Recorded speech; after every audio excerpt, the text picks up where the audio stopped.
Praise the Lord. தங்கள் ஆபத்திலே கர்த்தரை நோக்கி கூப்பிடுகிறார்கள். அவர்கள் இக்கட்டுகளுக்கு அவர்களை நீங்களாக்கி ரட்சிக்கிறார். அவர் தமது வசனத்தை அனுப்பி அவர்களை குணமாக்கி அவர்களை அழிவுக்கு தப்புவிக்கிறார். சங்கீதம் 107:19-20.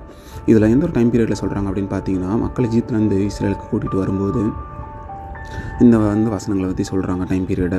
அதில் பார்த்திங்க அப்படின்னா அவங்கள சுற்றி ஆபத்து வருது. எதிரில் பார்த்திங்கன்னா ரெட் சீ இருக்குது. எல்லாத்துலேயும் பார்த்திங்கன்னா கர்த்தரை நோக்கி கூப்பிட்றாங்க. கர்த்தாவே எங்களை காப்பாற்றுங்கன்னு கர்த்தர் எல்லாத்துலேயும் அவங்கள காப்பாற்றுறாரு. அடுத்த வசனம் என்ன சொல்லுது அப்படின்னு பாருங்கள்.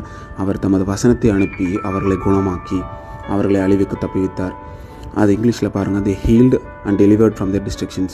நம்மளும் கூட டெய்லி தேவனோட வசனத்தை படிக்கும்போது நம்மளோட வாழ்க்கையில் இருக்கிற பிரச்சனைகளையும் சரி, எல்லா தீமையிலேருந்தும் சரி, கர்த்தர் நம்மளை காப்பாற்றுவார். டிஸ்ட்ரிக்ஷன்லேருந்து நம்மளை வேறு வழி கூப்பிட்டு போவார்.